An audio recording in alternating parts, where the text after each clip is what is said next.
Hello everybody and thank you for clicking on this video. It's the 3rd of November 2024, which means today is the 10-year anniversary of Sunderland beating Crystal Palace 3-1 away at Selhurst Park. It was a Monday night fixture, it was a great night and a brilliant 3 points for Sunderland in their hunt that season to stay in the Premier League.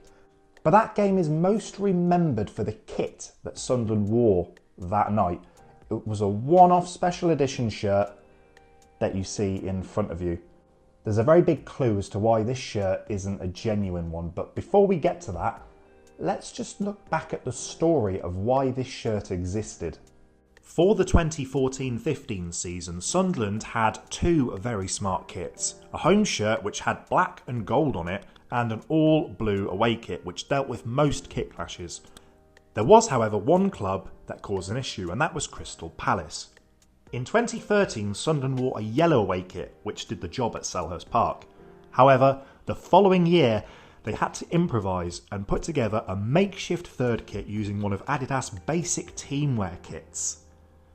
The white and blue kit did the job. It easily avoided a colour clash, and Sunderland won the game 3-1. The kit became an instant classic, and fans fell in love with it, even though they couldn't actually buy one for themselves.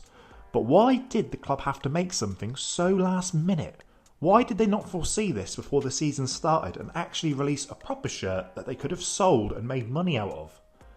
Well, I've heard a few theories.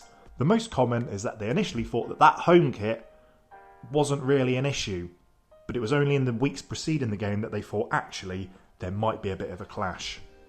Another, which I've heard via someone who has a mate who knows a plumber who wants fixed to the kitman's bog, that Sunderland made the assumption that Palace would go down the year before and therefore it wouldn't be an issue. That would be insane if true, as it was quite clear very quickly in the 2013-14 season that Palace had more than enough to stay up. They brushed us aside very early on in the season. I remember that day quite vividly actually, because I watched the game with Jamie Redknapp in the Sky Sports studio, which was a bizarre story in itself. But none of that matters, because at the end of the day, we got a nice kit that went down in the history books and something quite sought after. Now onto the shirt itself, and do you know what? For a shirt that is so sought after and so legendary, I think it's a bit boring. It's just a bit generic, which is unsurprising considering this is a basic teamwear shirt. This was the first shirt that Sunderland ever wore, which was just a basic teamwear shirt that you could buy off the shelf, completely blank, and, you know, supply to a pub team, for example. Most of the other shirts that Sunderland had with Adidas and Nike, they were based off teamwear templates, but they were in custom colours, so I call them semi-bespoke. You can't go out and buy the 1920 away shirt in those colours, for example. You can get them in the basic colours, but Sunderland's was a custom colour. This, though, you could go and buy the white and blue Adidas teamwear shirt for like 15 quid, and then you could put your own sponsor and badge on it and go and play for, you know, the Stellar FC, for example. It's predominantly white. You've got these little bits of blue, which I think Adidas marketed as cobalt. You've got the matching sponsor, and you've got the Sunderland badge in the normal colours. These were the best versions of the Premier League patches, I think. I think the current ones with just the lion's head, not that great. So why is this shirt fake? Well, the reason why, if we turn to the back, it has Jones 2 on the back. It's the right font, it's the right number size, it's the right colour, but Billy Jones wasn't in that squad that day. He wasn't even on the bench. So yeah, whoever's made this reproduction, they went to a good amount of effort, but they missed a very key detail. A player who didn't play that night, so he wouldn't have had a shirt made for him. Unlucky. You see somewhere the sponsor has the wrong font, you see somewhere the badge is stitched on, the badge is too small, the badge is too big. This one's not too bad, but yeah, for such a legendary shirt, I'm not that impressed with it, to be brutally honest. Sunderland didn't have a completely basic teamwear shirt again until last season with this third kit. Now I say third kit, it was a third kit and it was marketed as a special edition release, but they wore this one a lot more than the away kit, which was pink. A hell of a lot more. Even the women and the under-21s teams wore this one nearly all the time.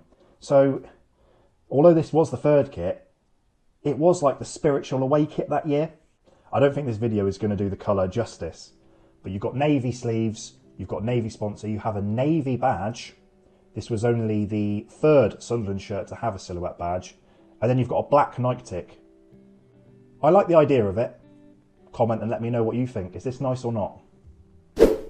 While we're on the subject of third kits, we might as well look at this one. This is the 2017-18 third kit, which was also a limited edition release. Now, I've got this basic one, but I also have this match worn shirt, which it has the poppy on it. This shirt was worn in the away game against Middlesbrough, which the team lost. Sunderland didn't win a single game in this shirt. There's quite a few in our history that hold that record. This is one of them. It's got the old Sky Bet Championship patches on, which are quite smart. And I said this was match worn. Who do you think wore this one?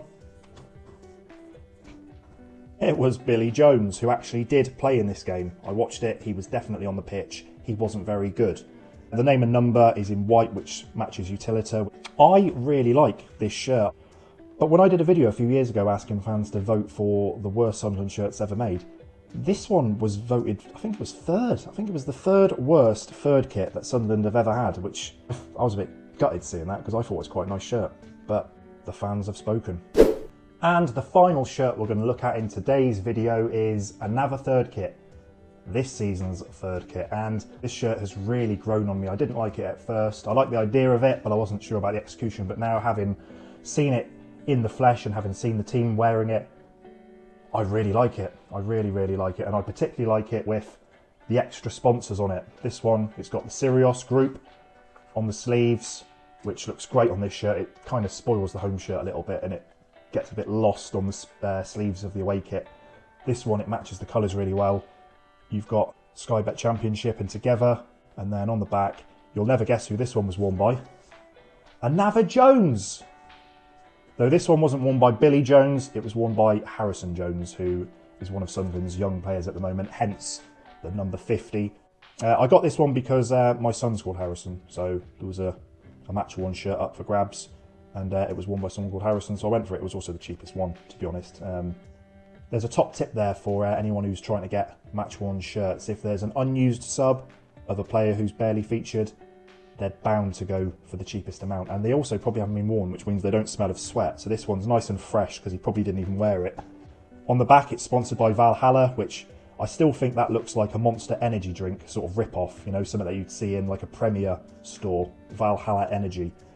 But apparently it's a game. It's like some crypto game. I don't know anything about cryptocurrency, so I don't really know.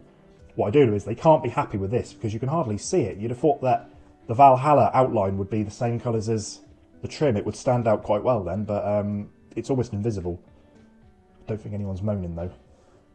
The original pictures when this shirt was revealed, it looked like the sponsors and the Safc badge were hardly visible, but in real life they stand out really, really well.